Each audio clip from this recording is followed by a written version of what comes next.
Started, Brian. We're going to get the. I just want to remind everybody that we're about to go into open session, and it will be recorded. Okay. So I'll call our open session to order, and we're going to start with item 2, which is the approval of the minutes. So in your large package, that's on page 62. So item 2.1, if I can get a motion to approve the minutes from our July 7th, 2015 meeting. Okay, Jennifer, and I'll second it. Brian has already seconded. Oh, he seconded. Brian was out. Okay, Oh, okay, so you sorry. can second it. Sorry. Anne Marie, Yep. okay, in favor, John? Okay, so Anne Marie moved. seconded? Anne Marie has seconded, yes. Very good.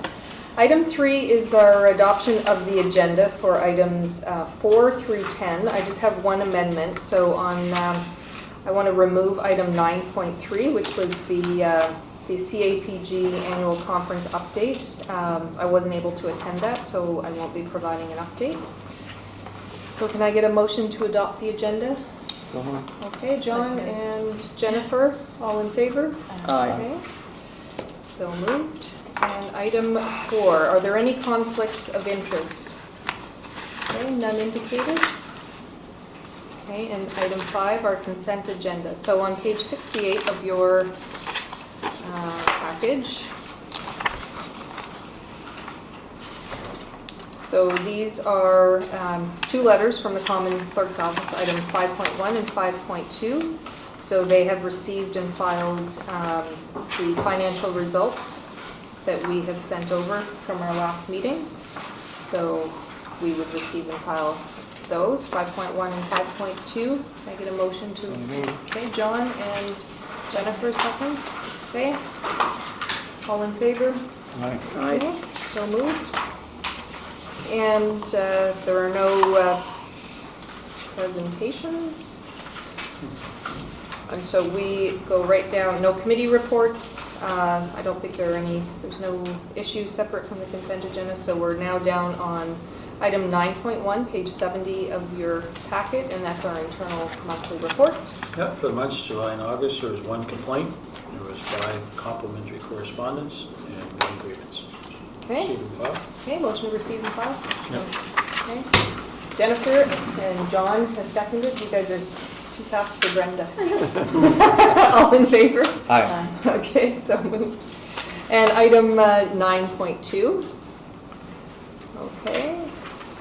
So this was the ratification of our Hay report. So this is, we just need to receive and file this.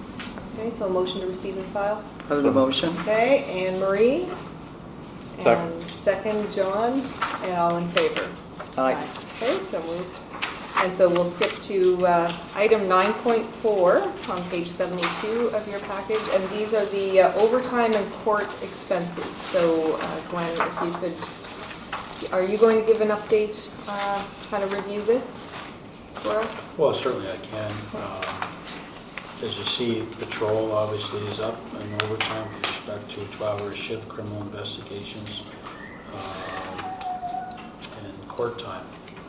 And direct correlation of the amount of people that we've been down since January of 2014. Hires on patrol, we have minimum staffing levels. So we went from 22, 23 to 19. So when you have a number of people off, again, it goes back to a contractual obligation.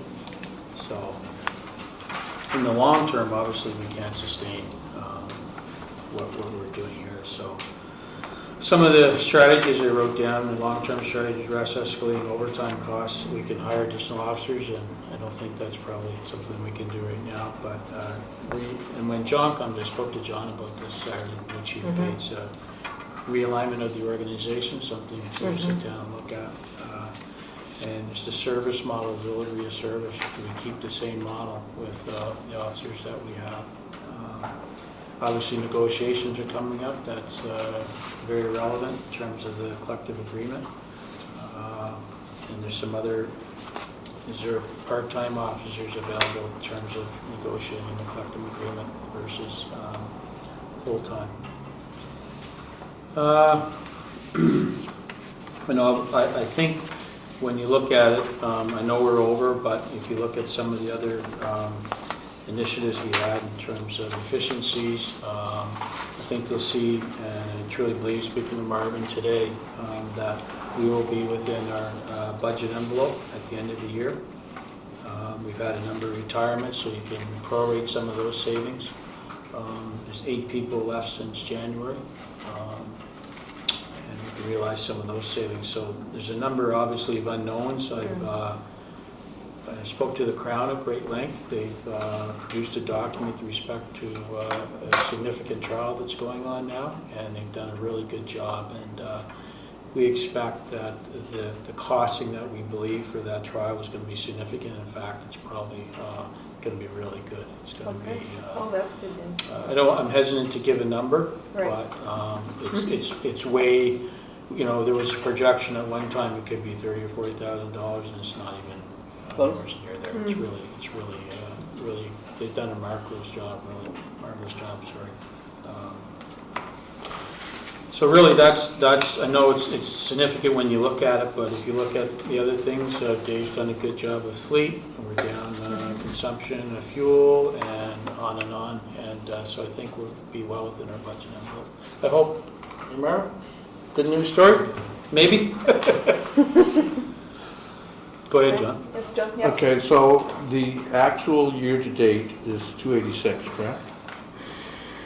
I'm sorry, which one are you looking at? That's the overtime breakdown by division. By division. And it's this page here. I see 269, 315 budget patrol in July. Is that what you're looking at? The variance? At the bottom where it's I'm looking at the very bottom of the, 131? well, Okay. I don't have the page number on this hard copy, but it's net overtime costs for 2015 year-to-date actual.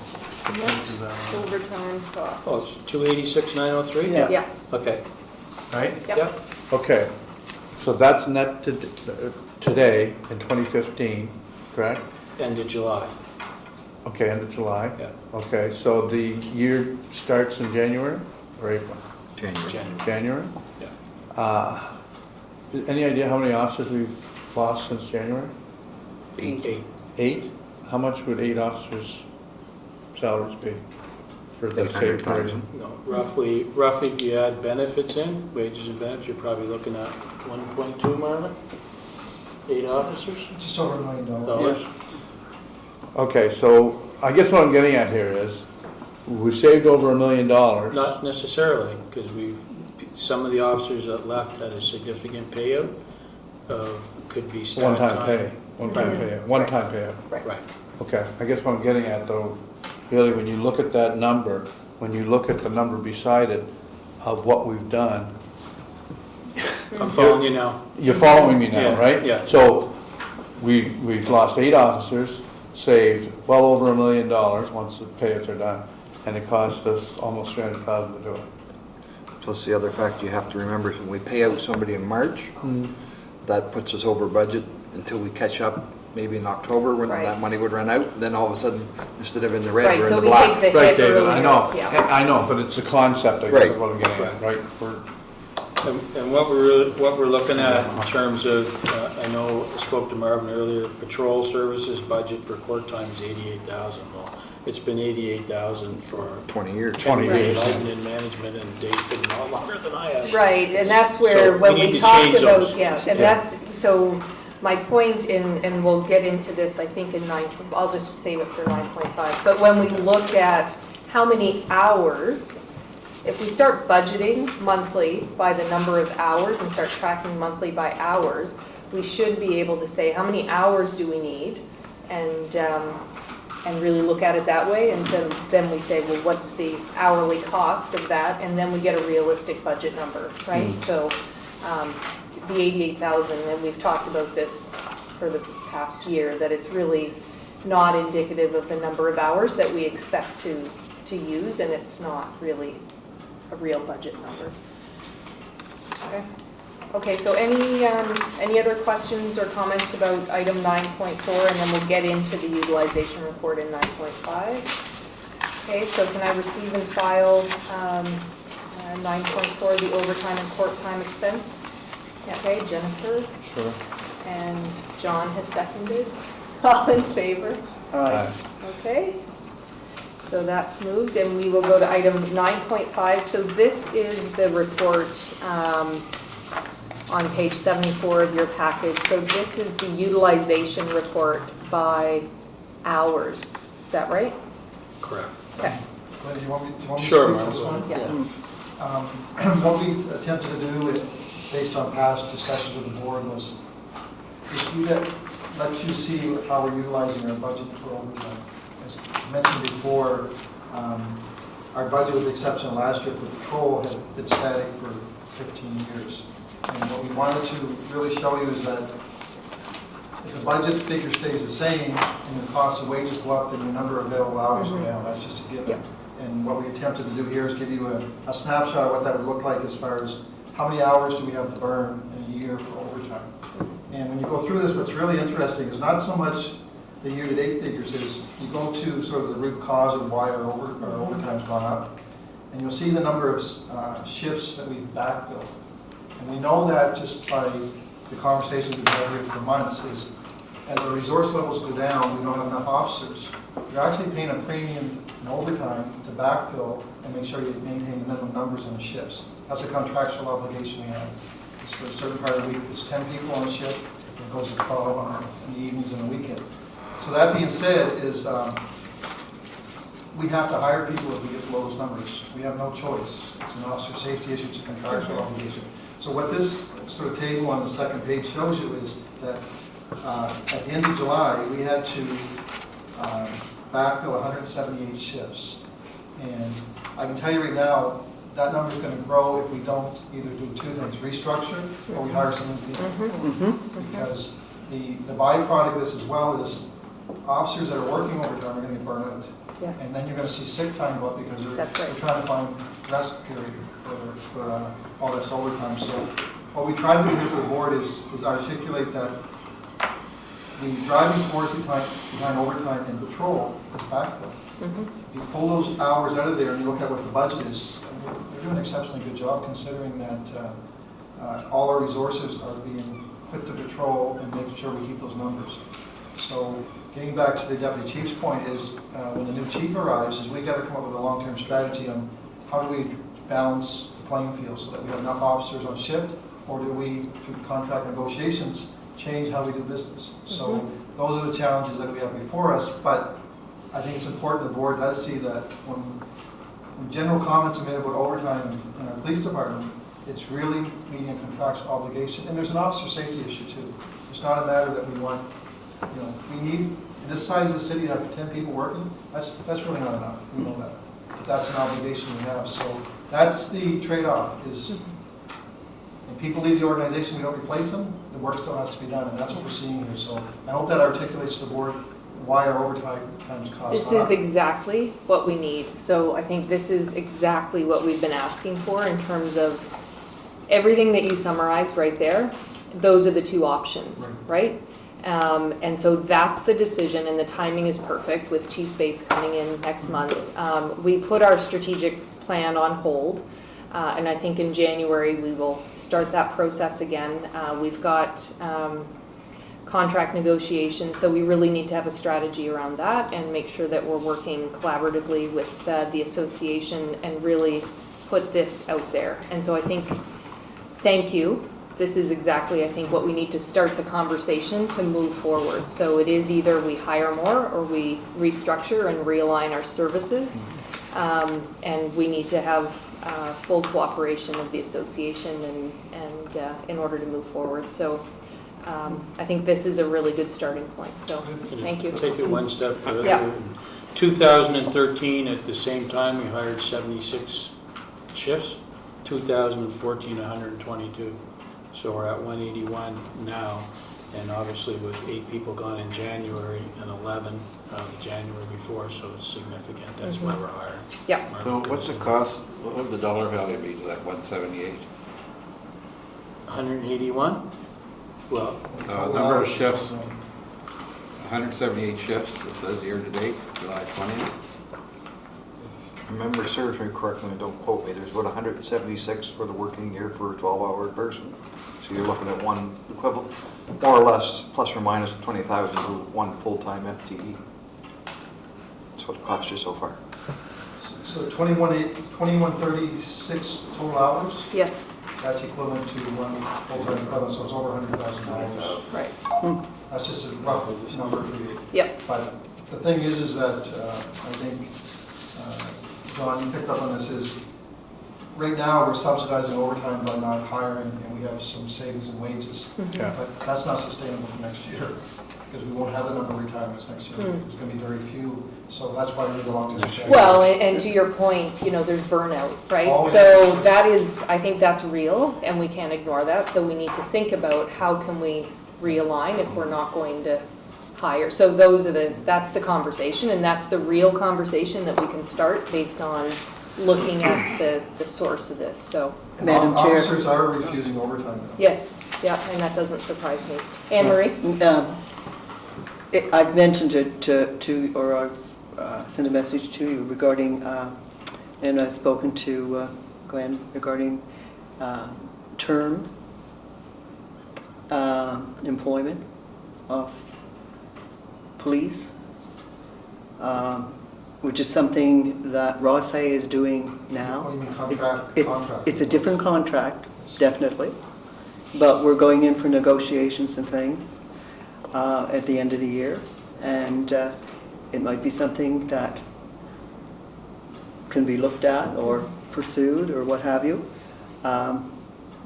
If everything else doesn't work out. Just so the board knows, we've explored this before. Right. But the landscape may be better now to have that Right, conversation. and I think that's why it's so important. So this is Good. a good starting point in terms of overtime, and I think if we have, we really kind of work with the new chief when he comes in and talk about, you know, what's in the contract and start those open discussions with our association once we kind of have the lay of the land and move forward.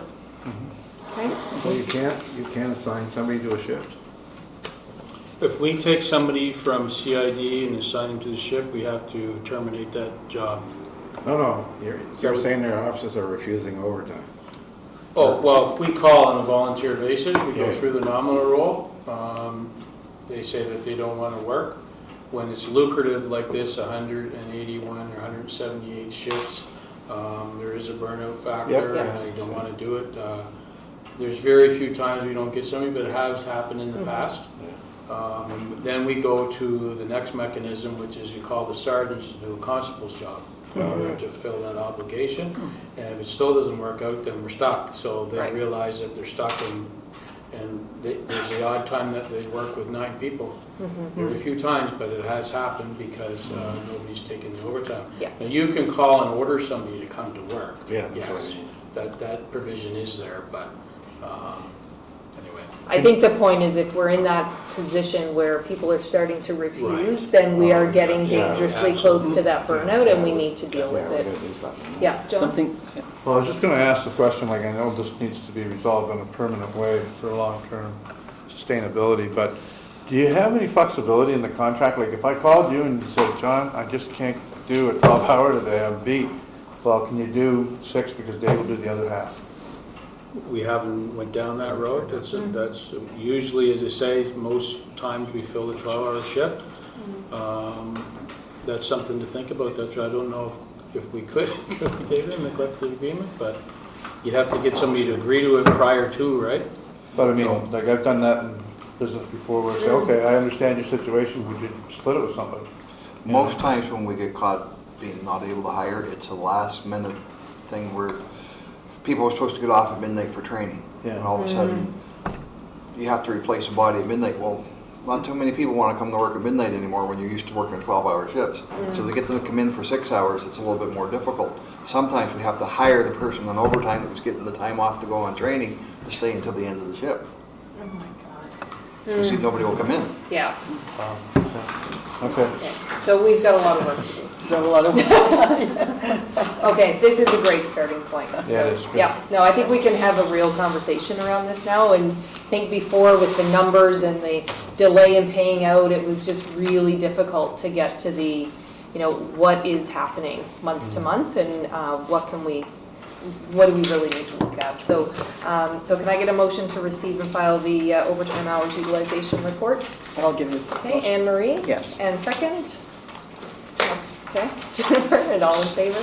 Aye. Okay, so I will ask for a motion to adjourn. Oh, so moved. That's it? That's all that's on there, 9.5, item 10 is our adjournment. Yeah. Can I get a motion to adjourn? Nobody wants to second. Oh, the motion. Anne Marie and Brian has I'll seconded. second it anyway. Okay, thank you all.